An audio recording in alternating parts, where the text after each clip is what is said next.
এক ইহুদি আর মুসলমানের মধ্যে দ্বন্দ্ব হওয়ার পর বিচারের জন্য আল্লাহর নবীর কাছে তারা গিয়েছি। আল্লাহর নবী তাদের দুজনের কথা শোনার পর ইহুদির পক্ষে আল্লাহর নবী রায় দিয়েছে। ইহুদির পক্ষে রায় কেন গেল? ওই মুসলমান মানতে রাজি নয়। সে বলল, আমি তো একজন মুসলমান, আমি তো একজন ইমানদার। আল্লাহর নবী আমার পক্ষে রায় না দিয়া কেন ওই ইহুদির পক্ষে রায় দিল, এটা আমি মানতে রাজি না। আল্লাহর নবীর বিপক্ষে ওই মুসলমান চলে গেল। সে আল্লাহর নবীর বিচার মানতে রাজি না। আল্লাহর নবী তো নিজের মন গড়া কোনো বিচার করেন নাই। আল্লাহর নবী যেই বিচার করেছেন, আল্লাহর কোরআন দিয়ে বিচার করেছেন, ন্যায় বিচার করেছেন। কিন্তু ওই মুনাফিক মার্কা মুসলমান আল্লাহর নবীর বিচার মানতে রাজি না। এরপরে সে চলে গেল আবু বকর রাদিয়াল্লাহু তাআলা আনহুর কাছে। ডাক দিয়ে বলল, ও আবু বকর শোনো, আমি আল্লাহর নবীর কাছে গিয়েছিলাম বিচারের জন্য। ইহুদির পক্ষে আল্লাহর নবী রায় দিয়েছে, আমার বিপক্ষে রায় দিয়েছে, এটা আমি মানতে রাজি না। আপনি আমার জন্য একটা বিচার করে দেন, সঠিক বিচারটা যেন আমার পক্ষে আসে। আবু বকর রাদিয়াল্লাহু তাআলা আনহু ডাক দিয়ে বলল, শোনো বান্দা শোনো, আল্লাহর নবী যেখানে বিচার করেছে ওইখানে দ্বিতীয় ব্যক্তি বিচার করার আর কারো ক্ষমতা নাই। আবু বকর রাদিয়াল্লাহু তাআলা আনহু থেকে ব্যাগ নিয়ে চলে গেল ওমর রাদিয়াল্লাহু তাআলা আনহুর কাছে। ওমর রাদিয়াল্লাহু তাআলা আনহুর কাছে গিয়া ডাক দিয়ে বলল, ওমর রাদিয়াল্লাহু তাআলা আনহু, আপনার কাছে আমি বিচারের জন্য এসেছি। ওমর রাদিয়াল্লাহু তাআলা আনহু ডাক দিয়ে বলল, কিসের বিচার? সমস্ত ঘটনাগুলো খুলে বললেন। সে বলল, আমার বিপক্ষে আল্লাহর নবী বিচার, আমার পক্ষে রায় না দিয়ে ইহুদির পক্ষে রায় দিয়েছে, আপনি একটা সঠিক বিচার করে দেন, আমার পক্ষে রায় দেন। এ কথা বলার সঙ্গে সঙ্গে ওমর রাদিয়াল্লাহু তাআলা আনহু ডাক দিয়ে বলল, তাহলে তুমি কি চাও? সে বলল, আমি সঠিক বিচার চাই। তুমি কি পয়গম্বরের বিচার মানো নাই? কয় না, আমি পয়গম্বরের বিচার মানি না, পয়গম্বর তো আমার বিপক্ষে রায় দিয়েছে। ওমর রাদিয়াল্লাহু তাআলা আনহু ডাক দিয়ে বলল, আচ্ছা দাঁড়াও, আমি তোমার বিচারটা করে দিছি। ওমর রাদিয়াল্লাহু তাআলা আনহু ঘরের মধ্যে গিয়া তরবারিটা বার করে এক কোপ দিয়ে তার ঘাড় থেকে গর্দানটা নামিয়ে দিয়ে ডাক দিয়ে বলল, আল্লাহর বান্দা, যে ব্যক্তি বিশ্বনবীর বিচার মানে না তার বিচার এই তরবারি দিয়ে করা হয়। ন্যায় বিচার করতে হবে। আল্লাহ তাআলা রব্বুল আলামিন আল্লাহর হাবিবকে দুনিয়াতে প্রেরণ করেছেন, তার উপরে যে কোরআন অবতীর্ণ করেছেন সেখানে নির্দেশ প্রদান করেছেন, হে রাসূল, আমি যেই কিতাব আপনার পুরে অবতীর্ণ করেছি সেই কিতাব দিয়ে আপনি ন্যায় বিচার করবেন, সত্যের উপরে মানুষকে আহ্বান করবেন, মিথ্যার উপরে আপনি কখনো সমর্থন করবেন না। আল্লাহ তাআলা বলেন সূরা আন-নিসার 105 নম্বর আয়াতুল কারিমায়, ইন্না আনজালনা ইলাইকাল কিতাবা বিল হাক্কি লিতাহকুমা বাইনান নাস বিমা আরাকাল্লাহ ওয়ালা তাকুল লিল খাইনিনা খাসিমা। হে রাসূল, আমি আপনার উপরে যেই কোরআন অবতীর্ণ করেছি, যে কিতাব অবতীর্ণ করেছি, এটি হচ্ছে সত্য। আপনি যখন বিচার করবেন, সত্য বিচার করবেন, ন্যায় বিচার করবেন। ওয়ালা তাকুল লিল খাইনিনা খাসিমা, বিচার করার ক্ষেত্রে আপনি কখনো পক্ষপাতিত্ব করবেন না, ন্যায়ের পক্ষে বিচার করবেন, অন্যায়ের পক্ষে কখনো আপনি সাপোর্ট করবেন না। বিচার করার ক্ষেত্রে কখনো আপনি দলের লোক দেখবেন না, বিচার করার ক্ষেত্রে কখনো আপনি আপনার আপনজন দেখবেন না, যেটা আমার আপনজন, এটা আমার সন্তান, এটা আমার আত্মীয় হয়, আমি তার পক্ষে বিচারটা দিয়ে দিব। ও মুসলমান ইমানদার আল্লাহর গোলাম, আজকে দুনিয়ার মধ্যে যখন বিচারের জন্য কারো কাছে যাওয়া হয়, যারা গরিব পর্যায়ে মানুষ তারা কিন্তু আজকে সঠিক বিচার পায় না। যারা টাকাওয়ালা ব্যক্তি টাকা দিয়ে বিচারটাকে ঘুরিয়ে নেয়, মেম্বার চেয়ারম্যান থেকে নিয়ে শুরু করে উপর মহলে যারা রয়েছে, বিচারের জন্য গেলে সঠিক বিচার পাওয়া যায় না। টাকার কাছে আজকে মানুষ বিক্রি হয়ে যায়। ও মুসলমান ইমানদার আল্লাহর গোলাম, আল্লাহর ভয় যদি কোনো মানুষের অন্তরে থাকতো, সে কখনো মিথ্যার আশ্রয় নিত না, বিচার করার ক্ষেত্রে কখনো সে পক্ষপাতিত্ব করতো না। আল্লাহ বিচার করার ক্ষেত্রে পক্ষপাতিত্ব করতে একদম নিষেধ করে দিয়েছেন। যারা দুনিয়াতে বিচার করার ক্ষেত্রে পক্ষপাতিত্ব করবে, ন্যায় বিচার যারা করবে না, আখিরাতের ময়দানে আল্লাহ তাআলা তাদের জন্য অত্যন্ত কঠিন ভয়াবহ শাস্তি রেখেছেন।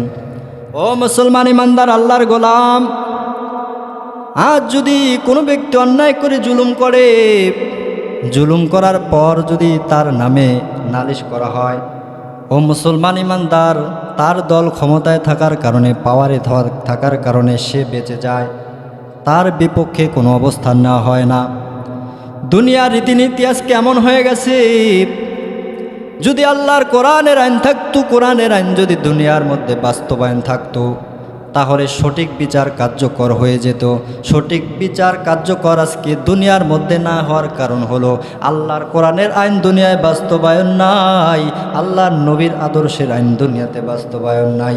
যার কারণে আজকে দুনিয়াতে খুন হচ্ছে, গুম হচ্ছে, ধর্ষণ হচ্ছে, আজকে কত অন্যায় জুলুম হয়। সঠিক বিচার যদি হইতো, ন্যায় বিচার যদি হইতো, আসামিরা যদি সঠিক বিচার পাইয়া শাস্তি যদি তারা পেয়ে যেত, আজকে দুনিয়াতে এত জুলুম, অত্যাচার, খুন, ধর্ষণ কোনো কিছুই হতো না। ও মুসলমান ইমানদার আল্লাহর গোলাম, কিছুদিন পর পর নিউজ ভেসে আসি, অমুক জায়গায় ছোট্ট বাচ্চা ধর্ষণ করে হত্যা করে দুনিয়া থেকে বিদায় নিয়ে চলে গেছে, হত্যা করে ফেলা হয়েছে। এগুলো কারণ কি? এর কারণ হচ্ছে, এগুলো হওয়ার একমাত্র কারণ হচ্ছে এগুলোর সঠিক বিচার না হওয়ার কারণে একের পর এক, দিনের পর দিন যারা খুনি, যারা সন্ত্রাসী, এরা দিন দিন খুন করে যাচ্ছে, এরা থামতেছে না।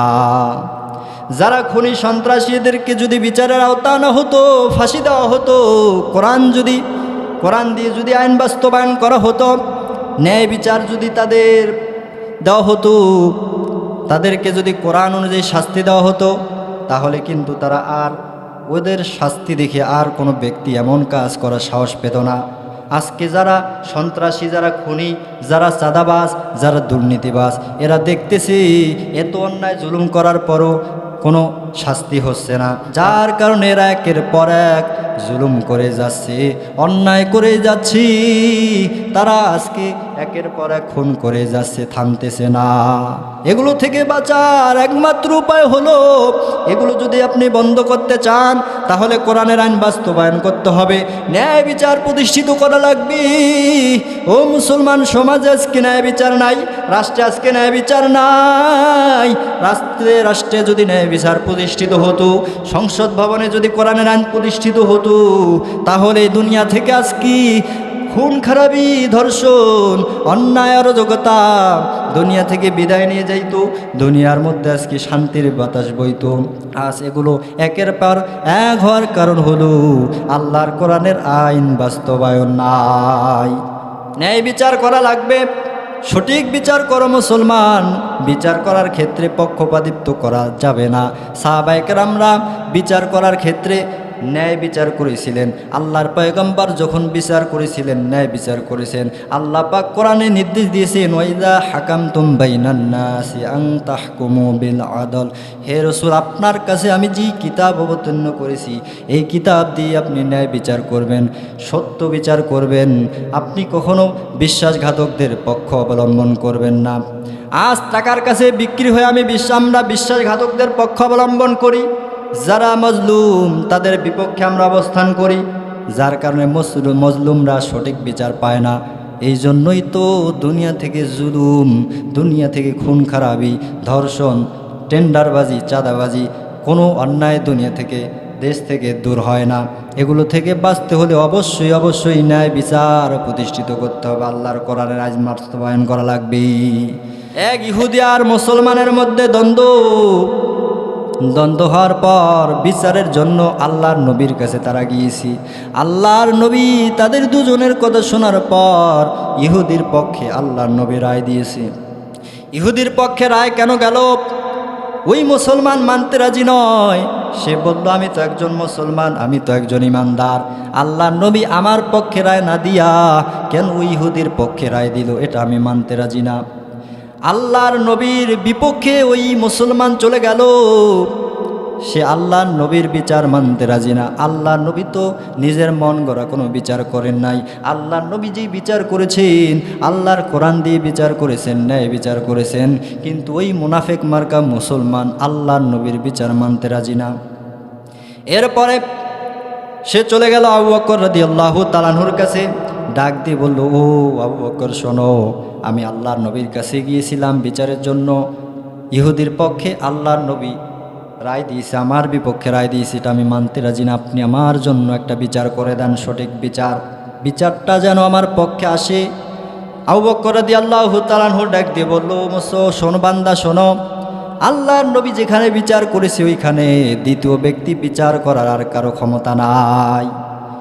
আবু বকর রাদিয়াল্লাহু তাআলা আনহু থেকে ব্যাগ নিয়ে চলে গেল ওমর রাদিয়াল্লাহু তাআলা আনহুর কাছে। ওমর রাদিয়াল্লাহু তাআলা আনহুর কাছে গিয়া ডাক দিয়ে বলল, ওমর রাদিয়াল্লাহু তাআলা আনহু, আপনার কাছে আমি বিচারের জন্য এসেছি। ওমর রাদিয়াল্লাহু তাআলা আনহু ডাক দিয়ে বলল, কিসের বিচার? সমস্ত ঘটনাগুলো খুলে বললেন। সে বলল, আমার বিপক্ষে আল্লাহর নবী বিচার, আমার পক্ষে রায় না দিয়ে ইহুদির পক্ষে রায় দিয়েছে, আপনি একটা সঠিক বিচার করে দেন, আমার পক্ষে রায় দেন। এ কথা বলার সঙ্গে সঙ্গে ওমর রাদিয়াল্লাহু তাআলা আনহু ডাক দিয়ে বলল, তাহলে তুমি কি চাও? সে বলল, আমি সঠিক বিচার চাই। তুমি কি পয়গম্বরের বিচার মানো নাই? কয় না, আমি পয়গম্বরের বিচার মানি না, পয়গম্বর তো আমার বিপক্ষে রায় দিয়েছি। ওমর রাদিয়াল্লাহু তাআলা আনহু ডাক দিয়ে বলল, আচ্ছা দাঁড়াও, আমি তোমার বিচারটা করে দিছি। ওমর রাদিয়াল্লাহু তাআলা আনহু ঘরের মধ্যে গিয়া তরবারিটা বার করে এক কোপ দিয়ে তার ঘাড় থেকে গর্দানটা নামিয়ে দিয়ে ডাক দিয়ে বলল, আল্লাহর বান্দা, যে ব্যক্তি বিশ্বনবীর বিচার মানে না তার বিচার এই তরবারি দিয়ে করা হয়।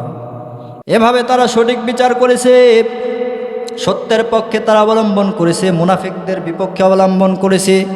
এভাবেও যদি বাংলার জমিনে ওমরের মতো একজন ব্যক্তি থাকতো, তাহলে বাংলার জমিনে কোনো কাফের বেঈমানরা যারা ইসলামের বিপক্ষে কথা বলে, কোরআনের বিপক্ষে কথা বলে, যারা ন্যায়ের বিচার চায় না, যারা ন্যায় প্রতিষ্ঠিত করতে চায় না, ওদের জন্য একজন ওমরের হুঙ্কারেই যথেষ্ট হইত। ওমর রাদিয়াল্লাহু তাআলা আনহু অর্ধ পৃথিবীর একজন শাসনকর্তা ছিল। তিনি দেশ পরিচালনা করেছেন। সুখে দুঃখে কারা কোন অবস্থায় রয়েছে ওমর রাদিয়াল্লাহু তাআলা আনহু ঘুরে ঘুরে দেখতেন। ওমর রাদিয়াল্লাহু তাআলা আনহুর মতো একজন শাসক যদি দুনিয়ায় থাকতো, তাহলে এই দুনিয়াটা অনেক সুন্দর হইতো, দুনিয়ার মানুষ শান্তিতে থাকতে পারতো। কে খেয়ে আছে, কে না খেয়ে আছে, কে কোন অবস্থায় আছে, কে খারাপ অবস্থায় আছে, ওমর রাদিয়াল্লাহু তাআলা আনহু ঘুরে ঘুরে দেখতো। কিন্তু আজকে যারা ক্ষমতার মধ্যে আছে, ক্ষমতা পাওয়ার পর দুনিয়ার মধ্যে আমরা আজকে শুধু পাওয়ার দেখাই, ক্ষমতা দেখাই, কত মানুষ না খেয়ে আছে, ওই সমস্ত ব্যক্তিদের দিকে আমরা আর খোঁজ খবর নিয়ে দেখি না। ভোটের সময় যখন আসে, ভোট নেওয়ার জন্য আমরা কত কথা বলি, মানবতার নেতা, জনগণের নেতা, বড় গলায় কথা বলি, অমুক করব তমুক করব, আমাকে নির্বাচিত করলে তোমরা আমাকে ভোট দাও, তোমাদের যত কষ্ট আছে সব দূর করে দিব, রাস্তা করব, এই করব সেই করব। যখন নির্বাচিত হয়ে যায় তখন আর ঘুরেও তাকায় না, এমনকি তাদেরকে লাইট দিয়ে টর্চ লাইট জ্বালিয়েও খুঁজে পাওয়া যায় না। আজকে ক্ষমতা পাওয়ার পর আমরা বিমুখ হয়ে যাই, ওয়াদা করি ভোটের আগে একটা, ভোটে নির্বাচিত হওয়ার পর ওয়াদার কথা আমরা ভুলে যাই। ও মুসলমান ইমানদার, এই জন্য নির্বাচিত করার সময় দেখতে হবে যারা ন্যায়ের পক্ষে, কোরআনের পক্ষে, যারা আল্লাহ দিন প্রতিষ্ঠিত করতে চায় তাদেরকে নির্বাচন করতে হবে। তাহলে আপনার কাছে যে ওয়াদা পালন হয়েছে, ওয়াদা আপনার কাছে পালন হয়ে যাবে। কারণ যারা কোরআন দিয়ে যারা ওয়াদা পালন করে তারা ওয়াদা পালন করে, আর যারা মুখের উপর শুধু ওয়াদা করে তারা কখনোই আপনার কাছে যে ওয়াদা করেছে ওয়াদা পূর্ণ করবে না।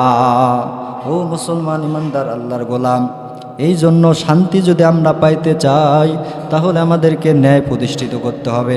ন্যায় প্রতিষ্ঠিত হলেই আমাদের এই সমাজে, রাষ্ট্রে শান্তি আসবে।